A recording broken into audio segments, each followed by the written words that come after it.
Danka Ilić, devojčica koja je nestala 26. marta u Banjskom Polju, još uvek nije pronađena. Par dana nakon njenog nestanka su uhapšeni radnici vodovoda u Boru Dejan Dragijević i Srđan Janković, navodno pod sumnjom da su je ubili, međutim telo nije pronađeno. Kako je sad već poznatno, ni jedan dokaz ne vodi tome da su oni krivi, dok majka Danki Ilić i dalje je na slobodi uverenjem policije da na nju nema sumnju. Ali da li je zaista moguće da dete tek tako nestane za čitav minut kako je ona to izjavila u javnosti, u to niko ne veruje. Mnogi inspektori i kriminolozi poput Žarka Popovića izjavili su da je priča koju je majka rekla, a u kojoj policija vodi istragu, je fatalno loša i da za posledicu ima to da Danku Ilić ne mogu naći ni nakon 5 meseci traganja.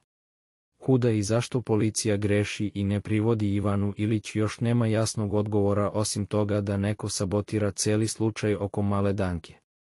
Nakon više od 100 dokaznih materijala koji su veštačeni, utvrđeno je da ne postoji jasan dokaz da je Danka Ilić udarena i stavljena u vozilo kako je saopštio ministar Gašić.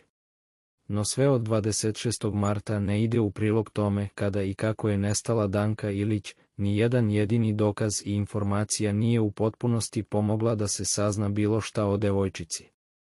I nakon toga, kako već najavljuju iz tužilaštva, žele da podignu optužnicu protiv dvojice radnika iako dokaza nema. Da li će policija kao posljednju nadu pritvoriti Ivanu Ilić i probati da saznaju još nešto o tome, ostaje nam da vidimo.